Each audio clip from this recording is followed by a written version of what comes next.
some more.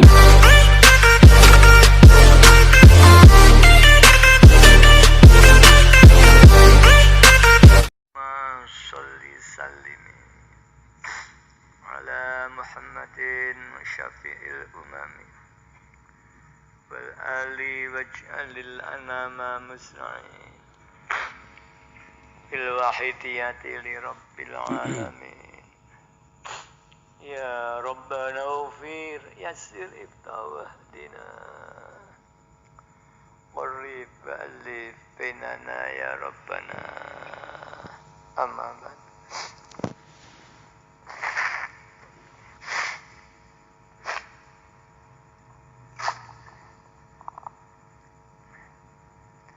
Hadratul Mukarram Bayai Mu'alif Sholawat Wahidiyah Qaddasallahu sirrah wa radallahu an Al-Mukarramin Al-Mukarramat, para khotimul wahidiyah baik pusat, provinsi, daerah DIY, DKI, kabupaten dan kota, kecamatan-kecamatan dan tingkat desa serta jamaah-jamaah yang berkenan hadir yang kami hormati.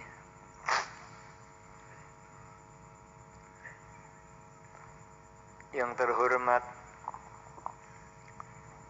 Bapak Pejabat Sipil TNI maupun Polri yang hadir yang kami hormati.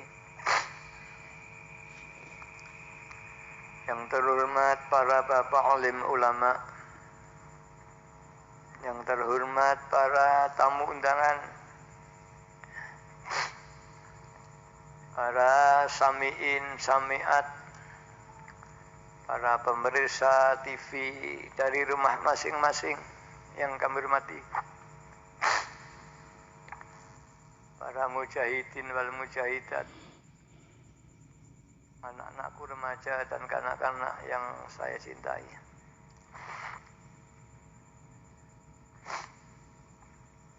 Alhamdulillah, kita panjatkan puja dan puji tasyakur kehadirat Allah Subhanahu wa ta'ala.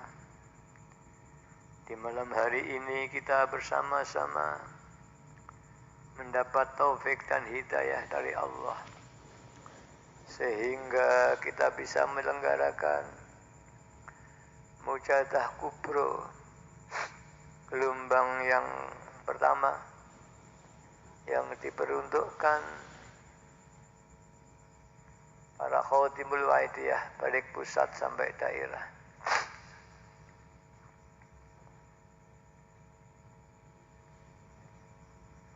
Salawat dan salam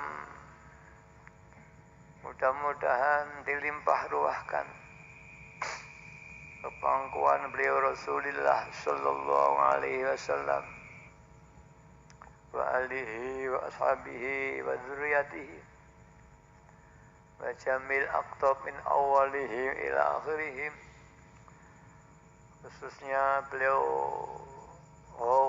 suhada zaman wa awani wa sairi ahbabillahi radhiyallahu ta'ala anhu wa ada alaina min barakatihim wa syafa'atihim wa karamatihim wa amatana bi amdatihim kama yaluku bika wa bihim amin ya rabbal alamin.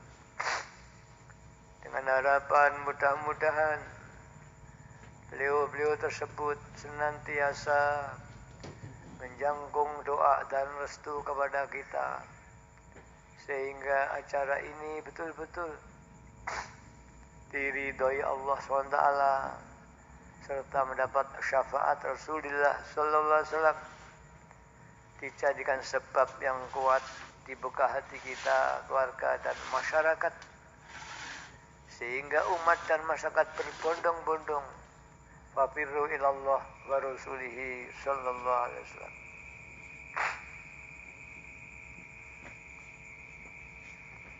Para hadirin wa hadirat yang kami hormati, malam hari ini gelombang yang pertama untuk Bapak. Semuanya ini Khadimul Wahidiyah di berbagai tingkatan. Secara manusiawi sama, semua pengamal sama di hadapan Mbah Yai, di hadapan wujud dan zaman, kan di hadapan Allah Subhanahu wa taala. Karena inna akramakum indallahi atqakum. Yang paling mulia ini adalah orang yang paling takwa kepada Allah. Baik takwa ini qalbiyah, takwa amaliyah atau fi'liyah atau jawareh. Takwa jawareh dengan aturan-aturan syar'i yang telah dituntunkan Rasulullah sallallahu alaihi wasallam. Apabila kita dalam beramal, apapun niatnya, jika tidak sesuai dengan aturan yang digariskan Rasulullah SAW, amal itu tidak diterima. Begitupun tentang amal qalbiyah, amal hati, taat hati. Itu ada aturan-aturan, ada hukum-hukum hati, ubudiyah hati yang harus dijalani setiap abid. Barang siapa yang beribadah atau taat yang tidak sesuai dengan aturan, maka taat itu adalah tertolak. Kita taat sembahyang, kemudian kita tidak sesuai dengan aturan sholat, baik rukunnya, syarat toharohnya, baik pakainya maupun tempatnya, maka apapun sholat itu ditolak karena tidak sesuai aturan. Begitu muamalah atau amal sholihah yang secara spesifik tentunya tidak ada sifatnya muamalah sholihah, maka semua fi'il sholih ini bisa diniatkan untuk ibadah kepada Allah. Jadi amal yang terbaku yang telah dituntunkan itu tidak bisa dianyam. Kita berbuat baik, perintah Allah, baik sama manusia, aturan yang jelas tidak ada, maka kita harus memakai aturan-aturan yang berlaku. Kalau ada di tuntunan hadis Quran, ya kita ikuti. Kalau tidak ada yang berlaku di masyarakat itu. Satu contoh, kita memberi orang beramal sedekah. Bagaimana cara menyampaikan? Ini tidak ada aturan yang jelas. Hanya adab seumum. Laisa minna lam yuqir kabirona. Alam yarham sawirona. Barang siapa yang tidak menghormat, tidak mengagungkan orang di atasnya atau berbelas kasihan kepada bawahnya, ini adalah bukan umatku. Tapi bagaimana cara berbelas kasihan, bagaimana cara berhormat, ini masih umum juga, yang setiap bangsa, setiap kelompok masyarakat punya aturan tata cara. Baik itu dalam kelompok kecil, dalam rumah tangga, baik itu dalam kelompok agak besar, satu desa, bahkan dalam satu kampung, satu kota, satu provinsi, bahkan satu negara. Semua ada aturan-aturan bagaimana kita bermuasyarah satu yang lain. Baik hubungan kita sesama hidup, sesama manusia, hubungan kita kepada negara, ada aturannya. Kita mentaati pada negara, kalau tidak sesuai dengan aturan, ya tentunya tidak diterima oleh negara. Itu berlaku di semua negara, baik di Indonesia, di negara-negara pun juga. Maka saya pesankan pada semua pengamal, Dan pernah saya sampaikan juga kepada saudara kita yang ada di Malaysia, di Brunei, Bapak Presiden Wahidiyah tidak menyentuh politik, tidak bersentuhan dengan sebuah kekuasaan. Maka apabila kita memegang teguh 3, yaitu agama, tuntunan agama, sesuai dengan mazhab yang berlaku di daerah setempat. Kedua, kita mengikuti aturan dan perundang-undangan.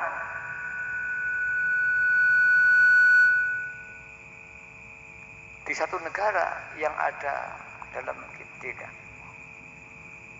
Yang ketiga, kita harus tidak bersentuhan atau bertentangan dengan adat-adat satu kelompok masyarakat di mana kita berada.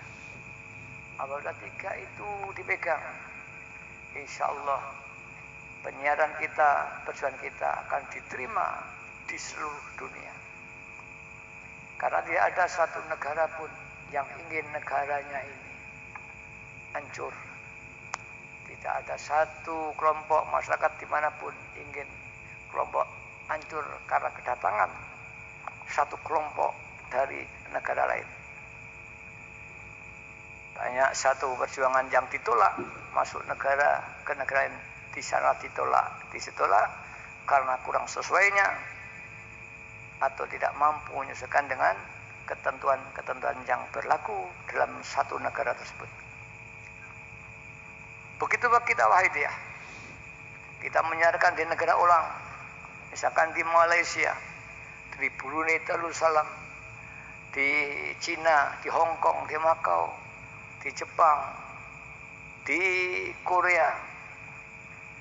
Kita tidak bisa membawa aturan-aturan Indonesia, kita bawa di negara-negara tersebut. Karena setiap negara yang saya sebut tadi mempunyai aturan perundang-undangan yang berlaku di negara itu. Mungkin saja di negara Indonesia itu boleh, tidak bertentangan, tapi kalau itu negara lain dilarang, kita pun tentunya tidak boleh menyiarkan atau mengajak saudara kita di negara itu untuk kita ajak kembali kepada Allah. Maka mau tidak mau, kita harus menyesuaikan diri dengan ketentuan dan perundang-undangan. Bahkan kita harus membantu baik secara lahiriah, bagaimana negara itu bisa sejahtera, negara itu bisa kokoh, negara itu bisa mantap. Lebih daripada itu, sesuai dengan tuntunan Mbah Yai Majid, kita harus mendoakan negara di mana kita ada. Allahumma barik fima khalaqta wa hadhil baldah. Pak, insyaallah nanti apa itu terjadi pasti diterima tangan 2, diberi karpet merah kedatangan Wahidiyah di sana. Ini terjadi pada Rabi'atul Adawiyah. Ketika Inggris menjajah di Mesir, pemerintah sudah tidak mampu, maka Rabi'ah dengan fatwanya sehingga bangkit umat dan Inggris terusir. Negara merasa diuntungkan oleh fatwa daripada Rabi'ah Adawiyah.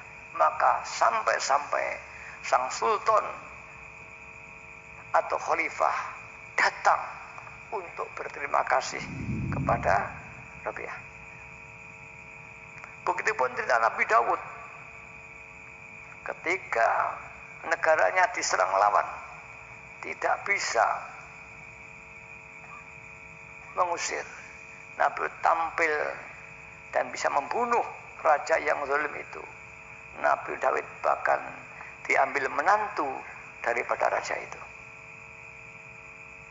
Begitu Wahidiyah. Jika betul-betul apa yang digariskan Mbah Yai itu kejalankan, kita harus mendoakan negara di mana kita berada, sehingga negara itu beri barokah.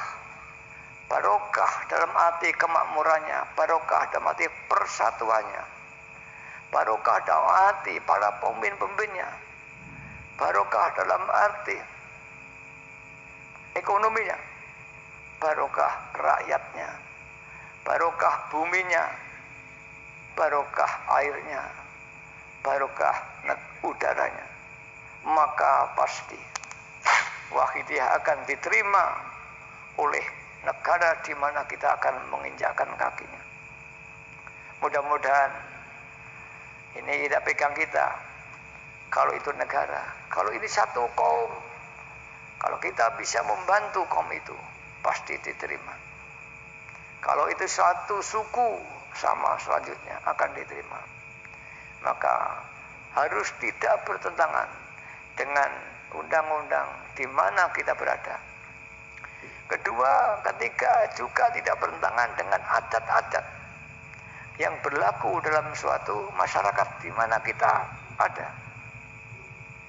Tentu adat yang baik, insya Allah Wahidiyah akan diterima.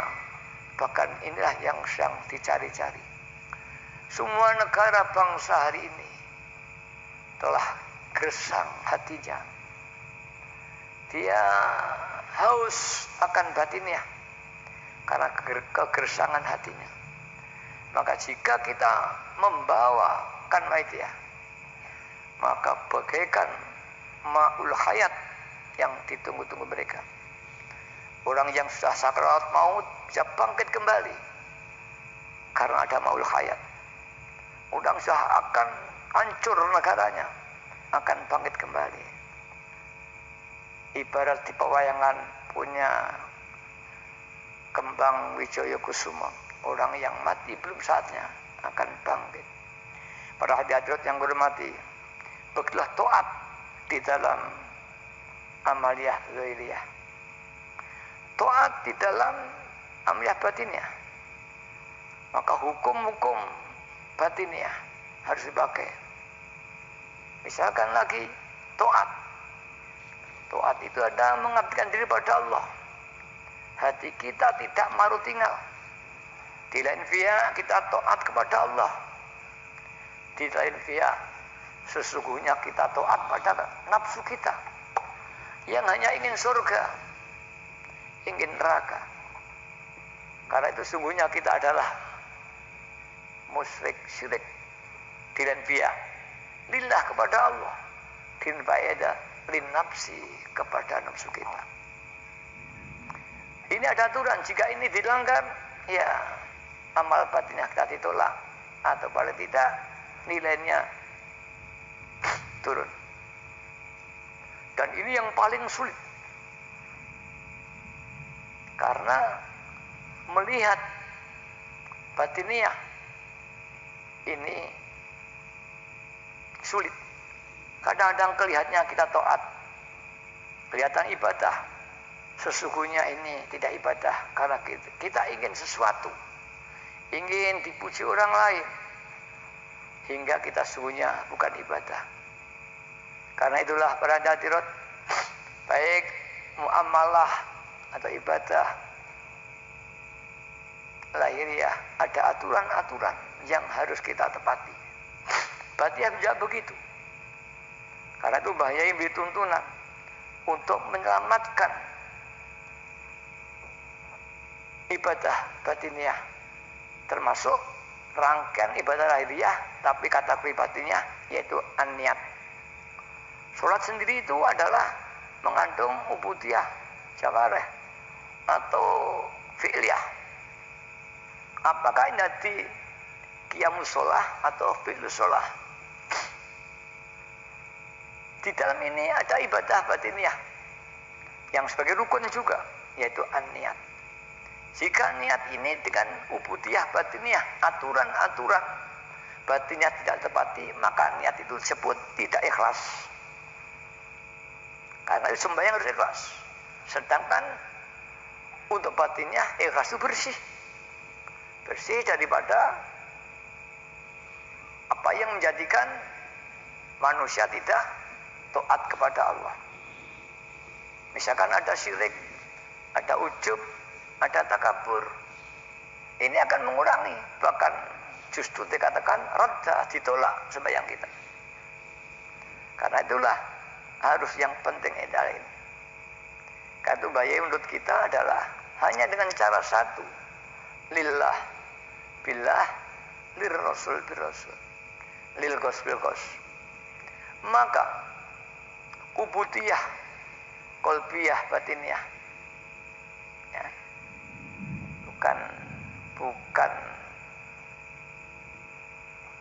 siri. Kalau siri itu masih termasuk lahiriah, zikir siri, Allah Allah Allah, itu masih termasuk batin. Ini lebih batiniah, sudah tidak lafal lagi. Itu karena niat itu tidak lafal.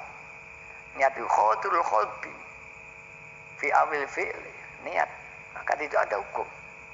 Apa khodul kholbi? Khodul kholbi itu getaran hati, kerentek. Kerentek suka, maka orang disebut senang. Kerentek menolak, orang itu disebut benci. Ya, kerentek nggak suka kada orang lain berhasil, kita nggak, namanya orang iri dan sebagainya. Kerentek. Nah, ketika kerentek itu menginginkan sesuatu, kemudian itulah tujuan atau himmah. Jika belum dilaksanakan, namanya himmah. Ya, himmah. Kerentek ingin mencapai sesuatu, himmah. Tapi ketika dia sudah meniatkan ingin melakukan perbuatan, bukan himmah, an-niyah. Ini sudah bagian itu. Para hadirat yang kami hormati. Dan ini hanya selamat dengan lillah dan billah. Jika tanpa itu pasti melanggar aturan-aturan ibadah batiniah. Jika kita ini mau sholat ternyata kita masih hadas, maka namanya melanggar aturan-aturan ubudiyah jawrah. Rada ditolak. Nah, begitulah dalam tadi ada atiullah atur rasul, ya. Taat pada Rasul, pada Allah. Ini ada aturannya. Bukan sekedar taat saja. Karena itu Mbah Yai menuntun kita. Kalau bagaimana kaifatus sholah, di kitab fikih banyak diberi. Mau puasa ada tuntunannya, mau zakat ada ketentuannya, mau sholat ada, mau toharoh ada, bab toharoh ada semua. Ning mau ikhlas, di fikih tidak dibahas. Mau ibadah batiniah tidak dibahas di fikih. Fikih hanya bicara niat harus ikhlas. Ini karena memang dalam disiplin ilmu fikih itu hanya bidang hukum atau cara-cara fi'liyah. Kemudian kalau mulai masuk iman, ada hukum iman. Kemudian jika sudah lebih meningkat lagi, ada hukum hati, syirik dan sebagainya, takabur, riya, ujub. Nah, ini bagian rambu-rambu daripada hukum-hukum tadi. Para hadirat yang kami hormati, makanya harus kuncinya harus lillah dan billah. Kita betul-betul ibadah karena Allah SWT, ikhlas. Begitupun kita sebagai khatimul wahid, ya. Kita berjuang melakukan satu perjuangan juga sama, ada af'aliyah dzuriyah, ada amaliyah qalbiyah dalam perjuangan ini sama. Amaliyah dzuriyah, ya, yang sifatnya bukan ubudiyah syar'i. Misalkan kita berjuang, kemudian kita zikir, itu masuk ranah syar'i. Kita sholat hajat untuk mohon diberi masyarakat sadar. Ini perjuangan tapi ranah fikih tadi. Tapi kalau kita bagaimana kita memperjuangkan wahidiyah, bagaimana cara mengajak, bagaimana cara berorganisasi yang baik, bagaimana kita membangun pendidikan, bagaimana kita membangun ekonomi, ini ranahnya adalah ranah kaifiyah organisasi. Kita harus memakai kaidah-kaidah hukum-hukum organisasi yang telah digariskan oleh PW Pusat, telah digariskan oleh Mbah Yai. Jika ini kita langgar, amal ibadah berupa taat dalam perjuangan roda tertolak. Lebih daripada itu, hasilnya tidak akan ada. Kalau ada, ini hanya istidrot, yang nantinya ada malapetaka. Karena itulah para akhwatil waidiyah, kita saja cukup hanya kita taat pada perjuangan. Maka tuntunan perjuangan yang sifatnya tata kelola organisasi, manajemen harus ditaati sebagaimana yang dituntunkan pusat. Apalagi dengan era yang sekarang milenial ini, bahwa organisasi kita harus dinamis karena dunia itu dinamis, bergerak terus dari waktu ke waktu, ada perubahan terus. Alam itu metamorfose, merubah dirinya. Barang siapa yang berhenti, dia akan tertinggal. Barang siapa yang tidak bisa menyesuaikan diri, maka dia akan tertinggal. Jadi orang kuno, tidak bisa menyesuaikan dengan kebutuhan zaman. Maka kita perjalanan kita terus harus menyesuaikan dengan dinamika alam, dinamika kultur budaya, dan dinamika kebutuhan hidup manusia itu sendiri. Maka kita pun harus bergerak terus, ya, berputar lir gingsir cokro manggilingan kata orang Jawa, terus berputar seperti berputarnya matahari dari barat ke timur, terus berputarnya matahari dalam porosnya. Sekarang siapa yang berhenti, maka akan hancur, matahari hancur. Begitulah kita berjalan itu ya, setiap zaman. Zaman Bayai kita organisasi masih kecil, kita belum bicara terlalu luas, daerahnya pun masih kita di Jawa, di Sumatera masih perorangan. Alhamdulillah sekarang sudah nasional, sudah berkembang sampai di internasional. Kita dulu masih belum bicara sana ekonomi, walaupun Bayai sudah mentaklif mujadah keuangan. Berarti Bayai sudah secara konkret bahwa suatu perjuangan itu membutuhkan bagaimana mensucikan hati, tuntunan ada. Bagaimana membentuk, mencerdaskan bangsa. Suatu bangsa yang tidak cerdas, suatu kelompok masyarakat yang tidak cerdas, maka dia tidak akan mampu berbuat banyak. Maka semua negara pasti menggarap pendidikan, memberantas buta huruf, itu pasti. Bayai pun mentalif doa kecerdasan, mencetak mujadah laduni. Sudah diperhitungkan oleh Bayai bahwa pengamal wakidah harus cerdas, harus pandai. Jika tidak, dia akan kalah di dalam berputaran kultur dan budaya. Satu perjuangan yang lain jauh lebih maju, kita terbelakang. Yang lain pendidikan sudah tinggi, kita tidak pendidikan. Yang lain sudah bicara ekonomi, kita belum. Yang lain sudah bicara ya ekonomi makro, kita belum. Karena pengalaman kita bodoh, dalam arti kurang cerdas dan pendidikan rendah. Kalau Bayai memperhitungkan ini, maka orang itu harus dicerdaskan dengan mujadah kecerdasan. Bahkan bukan itu saja, Bayai sudah meletakkan pendidikan. Maka bentuk SMP dan SMA, TK di Kedung Lu ini zaman Bayai. Di tahun 70-an, ya, 78, berilah TK Wahidiyah. Di tahun 80-an didirikan SMP SMA Wahidiyah Pusat. Bersama itu pula didirikan Madrasah Diniyah di malam hari. Bukan hanya dengan isyarah mujadah kecerdasan, tapi praktek pendidikan sudah.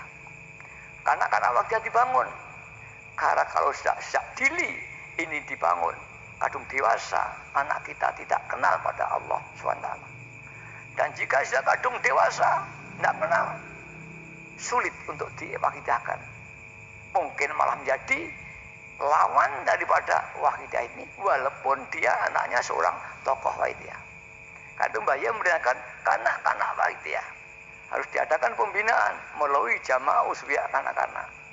Remajanya dibangun dengan remaja wakidah, yang kebetulan pada itu remaja wakidah cikal bakalnya adalah saya yang mendirikan. Kemudian setelah beberapa tahun berkembang, baru diterima dan diputuskan menjadi remaja Wahidiyah pusat. Ini gambaran bahwa Mbak Yai sudah punya konsep yang konkret bagaimana Wahidiyah di masa depan. Itu pun dipati dengan yukti kulladzi haqqin haqqah. Bahwa kita dididik istilah bidang-bidang yang dibutuhkan kewajiban kita. Dan kebutuhan bidang-bidang itu dinamis, bukan statis. Dalam arti dinamis, warnanya berkembang. Dalam arti bukan warnanya atau bentuknya. Dari orang dulu makannya tiwul menjadi makan nasi. Makannya hanya tela menjadi keju. Ini ada perubahan terus. Jika kita tidak dinamis, kita akan tertinggal menjadi bangsa yang terbelakang. Dan akhirnya kita tidak mampu membawa perjuangan Wahidiyah ini tampil di forum nasional bahkan internasional. Para hadirin kaum anak remaja, para khotim Wahidiyah, maka kita pengamal Wahidiyah, khususnya khotim Wahidiyah, harus terus dinamis seiring dengan dinamika daripada kultur dan budaya masyarakat dan negara. Baik budaya pendidikan, budaya berpakaian, budaya makan, budaya rumah, budaya segala kebutuhan, dia dinamis. Alhamdulillah, dengan bimbingan bahaya itu kemudian terus setelah zaman saya kembangkan, maka dinamika terus berkembang. Dulu kubro hanya malam aja, alhamdulillah sekarang tambah lagi, ya. Ada pakai sepeda, ditambah lagi untuk wisuda, dan insya Allah nanti Sabtu ada kirab Dramben, dan insya Allah besok akan kirab budaya. Kita bangun kebudayaan Wahidiyah dari seluruh pengamal, tentunya budaya yang Islami, sehingga nanti kita akan berbicara sangat universal sebagai pelopor ya modernisasi dalam budaya, pelopor modernisasi dalam pendidikan, yang akhirnya menjadi satu masyarakat yang maju, yang sadar kepada Allah, yang makmur. Sebagai zaman Harun Ar-Rasyid, Islam telah mencapai puncak kemasan. Pendidikan dari Yunani semua ditarik, ditransfer menjadi di Timur Tengah. Bahkan ilmu-ilmu Yunani diislamkan. Maka kita mengenal ilmu falak tidak tambah itu dari Yunani, karena sudah dibajui Islam, diberi iman Islam. Ilmu hukum kemudian dia menjadi ilmu fikih, ini juga dasar-dasarnya dari ilmu Yunani. Sehingga Imam Syafi'i membuat satu teori usulul fikih, ini cikal bakalnya juga dari kajian hukum Islami. Tapi kita nggak tahu kalau ini dulu dari Yunani, karena telah dirombak. Ibaratnya orang yang kafir, yang suka membuka aurat, kemudian dirombak oleh Islam sehingga berbusana muslimah, maka bekas-bekas masa lalunya tidak ada sama sekali. Begitu pengetahuan ini, bekas-bekas masa lalu dari Yunani. Yunani ini dari Mesir kuno, hilang semua. Karena itulah Wahidiyah nanti juga akan memberikan warna-warna baru kepada pengetahuan-pengetahuan yang kita ambil dan kita sampaikan masyarakat dengan bentuk sosok yang Islami dan Wahidiyah, yaitu sosok pengetahuan yang Islami, bukan pengetahuan yang tidak Islami. Seperti beliau Imam Syafi'i mengambil ilmu hukum dari Yunani, keluar sebagai sosok ilmu hukum yang Islami, yang masyhur dengan ilmu usul fikihnya. Inilah tugas kita ada satu modernisasi dalam segala bidang, sehingga kita menjadi pelopor ilmu pengetahuan, pemajuan. Dan ini bisa tercapai jika ada suatu sistem, ya, organisasi dengan tata kelolanya yang mantap dan maju, didukung oleh satu Khodimul Wahidiyah yang mendapat taufik hidayah oleh Allah Ta'ala. Karena apa? Hidup matinya, ya, suatu bangsa tergantung pemimpinnya itu. Dalam arti mikro, rumah tangga itu nanti akan bahagia tergantung suami. Karena suami ar-rijalu qawwamuna 'alan nisa. Dia pemimpin rumah tangga. Jika suami tidak mampu, hancurlah rumah tangga itu. Dalam artian yang lengkap, mampu membimbing istrinya, mampu membangun ekonomi, mampu membangun keimanan yang bagus. Jika suami tidak mampu, hancur rumah tangga itu. Begitupun dalam satu kelompok desa, jika kepala desanya tidak mampu, desa itu akan hancur. Begitu dalam tingkat kota, madya, kabupaten, bahkan satu negara. Jika negara itu presiden tidak mampu, pasti hancur. Karena kita punya kewajiban mendoakan. Mudah-mudahan Indonesia terus dipimpin orang yang diberi taufik hidayah oleh Allah SWT. Kalau sekarang ini Pak Jokowi, mudah-mudahan Pak Jokowi itu diberi taufik hidayah oleh Allah sehingga bisa memimpin bangsa Indonesia ini. Kalau Wahidiyah, saya justru hari ini mengemis kepada panjenengan saya, mudah-mudahan saya dapat taufik hidayah dari Allah sehingga saya bisa memimpin zaman semua untuk mencapai cita-cita membahagiai. Karena jika saya tidak diberi taufik hidayah, aku tidak mampu dan keruntuhan wakidah yang terjadi. Karena apa? Maju tidaknya satu kelompok dan bangsa pemimpinnya. Jika pemimpin wakidah dan kebetulan PW adalah saya tidak mampu, wakidah akan hancur. Tapi saya yakin dengan doa sampean semuanya diberi taufik hidayah oleh Allah saya, sehingga saya diberi kemampuan memimpin perjuangan wahidiyah itu mencapai cita-cita. Dan alhamdulillah sekarang Allah mulai membukakan di mana-mana kita diterima oleh kelompok masyarakat. Alhamdulillah. Dulu banyak masyarakat melihat wakidah minir, tapi sekarang welcome semuanya. Dulu kita dianggap pinggiran, rendahan, baik ekonominya maupun pengetahuannya. Sekarang alhamdulillah kita sudah diperhitungkan oleh saudara-saudara kita di luar. Kita telah bisa mendirikan sekolahan-sekolahan, punya 17 SMP, 8 SMA, punya 8 pondok pesantren, punya SD hampir 50, punya TK 90. Kita punya koperasi wanita 900 koperasi. Kita bisa menyalurkan dana sampai 17 juta. Dan insya Allah mulai April nanti akan saya salurkan bantuan kepada pengamal yang membutuhkan 50 juta sampai 100 juta setiap usaha ini. Ini kita sudah mampu maju sebagai pioner kemajuan yang dalam saudara kita yang lain belum diberi kemampuan semacam ini. Tinggal kita yang belum mampu adalah di bidang kesehatan. Kita belum mampu punya rumah sakit wahidiyah.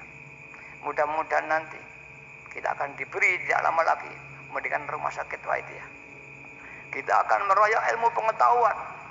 Dalam segala cabang pengetahuan harus kita kuasai untuk kita manfaatkan untuk kehidupan pengaruh wahidah khususnya dan umat manusia pada umumnya, untuk menghidupkan lembaga perjuangan kita khususnya bangsa Indonesia atau negara kita pada umumnya. Kita akan jadi pioner kemajuan bangsa kita yang kita dengan cara mandiri tidak pernah menggantungkan orang lain. Sebagaimana Rasulullah SAW di dalam membangun perjuangan tidak pernah mengharapkan dari orang di luar Islam. Tapi jika dia sudah menjadi umat Islam, wajib wajahitu bi amwalikum, dengan infaknya, ya, dengan sodakohnya, ya, dan sebagainya, dengan amal jariahnya, wajib karena wajahitu bi amwalikum. Dan kita sunnah muakkad. Saya berpendapat cukup dengan sunnah muakkad saja.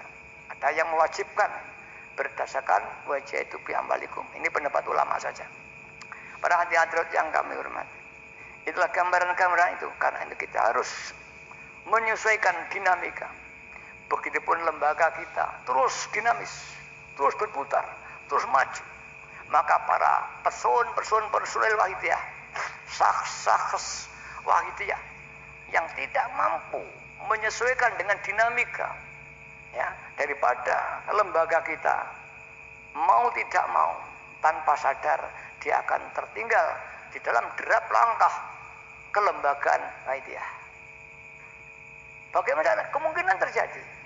Satu saat karena dia oleh satu kelompok jamaah sudah dianggap kurang relevan kemampuannya atau bahkan sering tidak datang di usbuyah.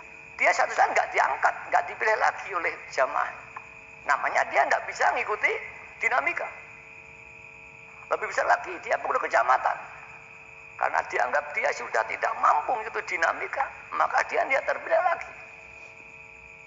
Kalau kabupaten, level tingkat pusat, khotibul wahidiyah yang tidak mampu mengikuti dinamika perjuangan, bisa mereka akan tertinggal daripada dinamika wahidiyah.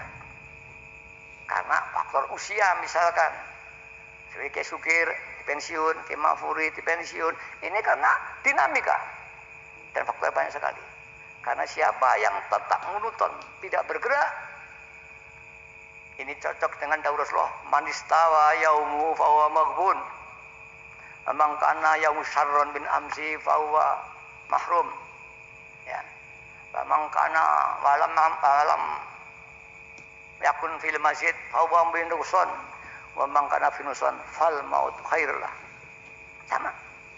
Aisyah menghadapkan terus dinamis bergerak. Tidak boleh berhenti dan bidang. Barang siapa harinya sama dengan hari kemarin, itu rugi kata Rasulullah. Maupun kosong. Barang siapa ya yang harinya lebih jelek, mahrum, ya, dia sudah tidak dapat hidayah taufik Allah. Dalam biasa yang tidak bertambah sama aja merugi. Dan barang siapa yang merugi, fal maut khairul lakum. Ini Rasulullah. Maka mau tidak mau kita harus dinamis, iman kita harus progres terus naik. Zikir kita harus progres, satu hari 24 jam. Berapa yang kita gunakan untuk lillah-billah? Adakah 2 jam? Adakah 3 jam?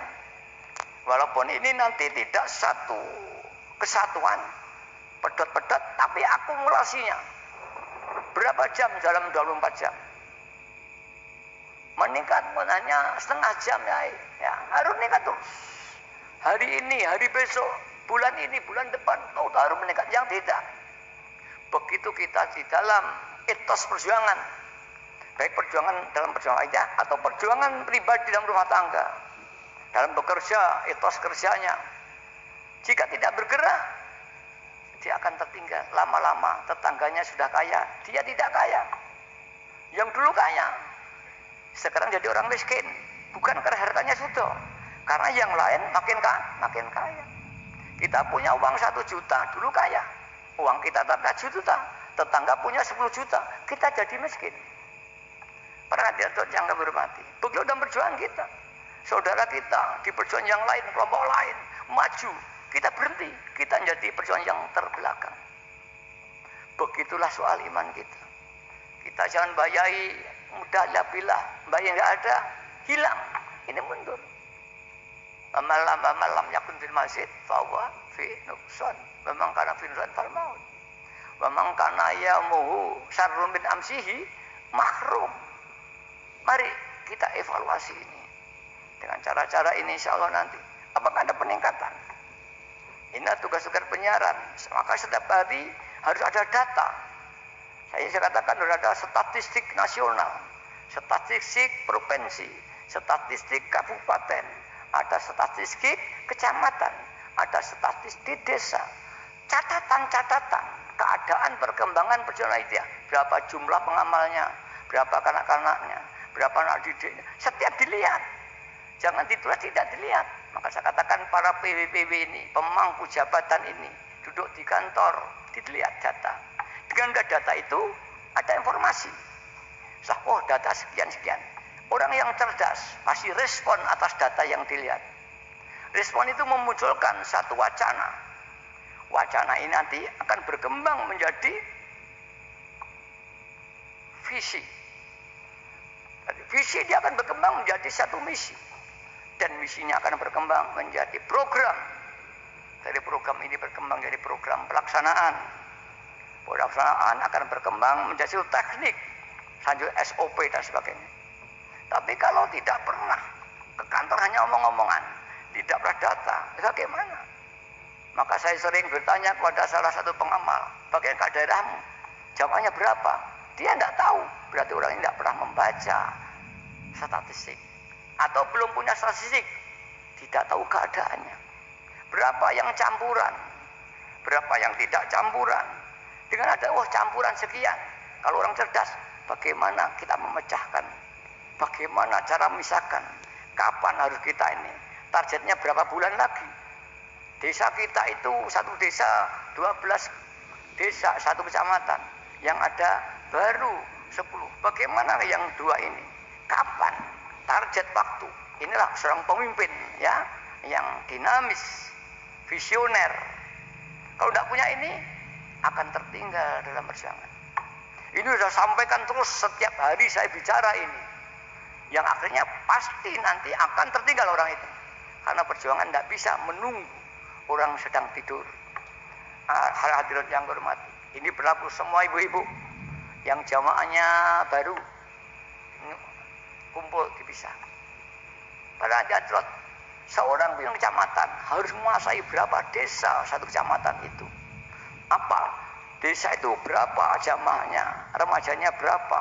Ini terus nah, dengan itu seperti orang rumah tangga setiap hari berapa beras kita habis atau tidak, uang kita, kekayaan kita, anak kita wayah bayar sekolah. Kalau tidak pernah begitu, bagaimana dia membangun ekonomi? Tidak bisa orang ini. Anak kita wayah nyekolahkan, tidak punya apa-apa. Anak kita sakit, tidak pernah lihat. Begitulah kita pimpinan khadimul wahidiyah. Kullukum ra'in, kamu adalah pemimpin, mas'ulun an ra'iyati. Barang siapa yang tidak bisa bersikap ini, dia bukan pemimpin. Baik pemimpin rumah tangga atau memimpin dirinya sendiri. Manusia memimpin dirinya sendiri. Maka yang paling sulit memimpin dirinya. Karena memimpin dirinya adalah mengarahkan hatinya, menguasai nafsunya, memperhitungkan kemungkinan-kemungkinan yang akan terjadi. Maka malam ini mari kita bangun kepemimpinan kita masing-masing.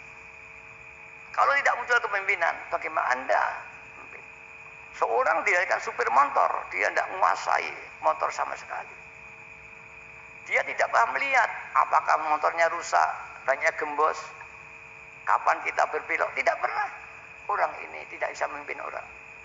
Maka saya peringatkan, mulai tingkat pusat sampai jamaah, sampai seorang pengamal walidah memimpin dirinya sendiri, memperhitungkan apa yang harus dilakukan, melihat apa yang kebutuhannya. Kalau dia tidak bisa melihat keadaan, dia tidak tahu sampai di mana kita berjalan, dia tidak tahu kebutuhan yang harus kita cukupi, maka dia tidak bisa berbuat apa yang harus saya lakukan. Buat Mas Aidu tidak bisa. Maka para hadirat, mari ini penting. Jika ini tidak ada apapun fasilitasnya, apapun training yang kita dirikan, ya, training, deklat, tidak ada artinya. Karena memang ini ibarat mesin mati. Jiwa kepemimpinan tidak ada. Mungkin tahu ilmu kepemimpinannya, tapi tidak ada. Seperti anak kecil yang masih kecil, dia tidak punya rasa tanggung jawab. Nah, inilah para hadirat. Saya katakan semua dinamis. Dunia dinamis. Rasulullah dinamis. Ya, fal maut khairul lakum. Man sarru ya angkamna yaumu syarrun min amsi mahrum. Ya. Mangkana yaumus syarrun min amsi ya adalah mahrum. Lebih jelek. Ya, adalah mahrum. Dan dia tidak tambah, ya dia adalah mati. Mari, ini sering disampaikan Mbah Yai Abdul Majid pada pertemuan juga. Perjuangan kita harus berkembang, terus berkembang. Karena tuntutan setiap zaman berkembang terus. Ingin 1, 2, 3, maka kemampuan pemimpin terus harus berkembang. Organisasi kita terus harus berkembang. Kalau tidak, lembaga kita sudah tidak mampu lagi menyangga kebutuhan perjuangan. Maka sistem harus ada satu revolusi, harus dirubah. Para hadirat yang kami hormati, walaupun timbul satu revolusi, ingat saya sebelum Mbak wafat dengan setelah saya memimpin, insya Allah ada revolusi dalam sistem perjuangan Muhammadiyah. Tapi ini sudah rupanya hanya evolusi, kurang revolusi. Mari kita bangkit malam hari ini, bangkit dari ketiduran kita, bangkit dari kurang tanggung jawab kita, bangkit dari kebodohan kita, bangkit dari ketidakmengertian kita. Apa yang harus kita lakukan? Apa tugas-tugas kita? Baik salariah maupun batinnya. Insya Allah, jika ini kita mengerti, akan bangkit. Kuncinya kesadaran. Kesadaran itu nanti yang akan membangkitkan ini. Mengapa kesadaran? Seorang yang memang telah sadar pada Allah, dia akan dinazrah dengan ilmunya Allah. Ilmunya Allah itu terus menyinar, mengalir kepada tubuh kita. Maka tubuh kita kalau disinari dengan sinar di pagi hari, maka itu kesehatan. Karena sinar di pagi hari memang merombak ya menjadi vitamin D. Begitu nazrah ilmunya Allah. Kalau mengalir pada orang ini, orang itu akan terus dinamis. Dalam arti ilmu berkembang terus. Ilmu bukan yang kita baca. Itu bukan ilmu, itu riwayat. Maka saya malah nggak pada suka membaca saya. Karena kalau membaca, saya akan dijajah oleh yang saya baca itu sendiri. Atau saya tidak mau membaca, karena buku itu akan menguasai diri saya. Saya lebih baik dikuasai Tuhan daripada dikuasai buku. Itulah maka saya tidak mau belajar apa-apa. Tapi alhamdulillah, saya diberi terus oleh Allah pengertian-pengertian yang dinamis terus dalam hidup saya. Yang kadang-kadang orang mengatakan tidak mungkin itu. Tapi alhamdulillah terjadi karena taufik kitanya Allah. Mari wahidah disinari. Barang siapa yang terus tawajuh pada sifat ilmunya Allah, maka dia akan ditajali dengan alimnya Allah Subhanahu wa taala. Maka orang ini akan jadi orang alim. Allah zat yang dinamis, Allah terus, kita akan dinamis. Para hadirat yang hormati, maka apabila Anda meningkat kesadarannya, akan ditarbiyah dengan sifat-sifatnya Allah sesuai dengan risip yang sangat miliki, daya tangkap hati zaman daripada nadronya Allah SWT. Tapi jika tidak, walaupun Anda di siang hari di tengah lapang, Anda tidak akan bisa menerima manfaat matahari itu sama sekali. Para hadirat yang kami hormati, tapi jika ini bisa, maka walaupun di dalam rumah, dia tetap akan menerima manfaat daripada matahari itu pada pohon-pohon yang indoor. Pohon-pohon indoor itu tidak di tengah matahari, justru dalam rumah, tapi dia juga menerima sinar matahari itu. Para hadirin hadirat yang kami hormati, ini kami sampaikan untuk kita bisa mengikuti dinamika perjuangan itu. Kembali semua tadi kuncinya adalah kesadaran. Mengapa? Karena apa yang sampaikan tadi cerminan daripada dinamika hati, baik dalam pengetahuan, dalam respon atas keadaan, dalam kemampuan analisa keadaan ilmu. Dan itu karena disinari oleh ilmunya Allah Subhanahu wa ta'ala. Para bapak, para ibu yang kami hormati, karena itu tidak ada jalan lain kecuali kita melatih lillah dan billah. Satu hari satu malam, berapa yang kita gunakan untuk lillah dan billah, supaya dievaluasi dan nanti akan bertambah insya Allah. Para bapak, para ibu yang kami hormati, adapun cara-cara bagaimana mujahadah sudah kita mengerti semuanya. Tinggal bagaimana kita bermujahadah dan melaksanakan. Para bapak, para ibu yang kami hormati, karena itu mari malam hari ini kita menangis kepada Allah, mohon kepada Allah, ditarbiyah dengan ilmunya Allah, ditarbiyah dengan sifat Allah yang senantiasa memberi barokah kepada kita. Barokah adalah perubahan menjadi baik.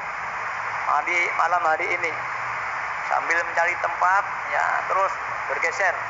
Itu ditarik mundur titik, kabeh tarik mundur. Ya, ditarik kursinya ditarik. Lah, aja mandek sing mburi mundur. Aja meneng sing arep to. Ditarik rada mepet. Geser ngetan. Ya, digeser ngetan. Tapi dengan diam, enggak usah ngomong. Bergerak tapi tidak ngomong, enggak kacau tadi. Ya, bergerak tapi enggak ngomong. Tetap mendengarkan. Para bapak, para ibu yang hormati. Dalam keadaan ini, fisik kacau, hati kita kacau atau tidak? Mari. Ya, kita boleh lahiriah bergerak, tapi hati kita tetap dalam keadaan tawajuh kepada Allah Subhanahu wa Ta'ala. Para bapak, para ibu yang hormati, mari yang terakhir, mari kita koreksi. Bagaimana kita dengan perjuangan kita ini? Sudahkah kita menjadi seorang yang amanah, memegang teguh daripada perjuangan ini sesuai dengan apa yang diamanahkan Mbah Yai kepada kita? Kalau tidak, semua nanti akan dimintai pertanggungjawaban di hadapan Allah SWT. Mari malam hari ini kita di Kedunglu, sowan di hadapan Mbah Yai Majid, menyampaikan kekurangan-kekurangan kita, melaporkan hasil kerja kita dalam perjuangan kita di daerah masing-masing. Dan kita mohon petunjuk, doa restu pada Mbah Yai, mudah-mudahan kita dibimbing oleh nazarnya Mbah Yai, mampu membawa perjuangan ini untuk umat dan masyarakat. Dan mari kita doakan moga-moga negara kita ini ditaufik hidayah oleh Allah. Dan ini situasinya tahun politik, tahun di mana semua daerah ingin memilih para pemimpin satu kabupaten, bahkan nanti 2019 ada pemimpin presiden. Mari ini kita doakan kepada Allah, mudah-mudahan mereka yang terpilih nanti betul-betul yang diridhai Allah, yang dipetunjuk oleh Allah SWT, sehingga mampu membawa cita-cita bangsa Indonesia, membawa cita-cita daerah masing-masing untuk lebih maju lagi. Mari beranjat dengan tadzallul dan tadzuruk di hadapan Allah, mengaku dosa di hadapan Allah SWT. Al-Fatihah.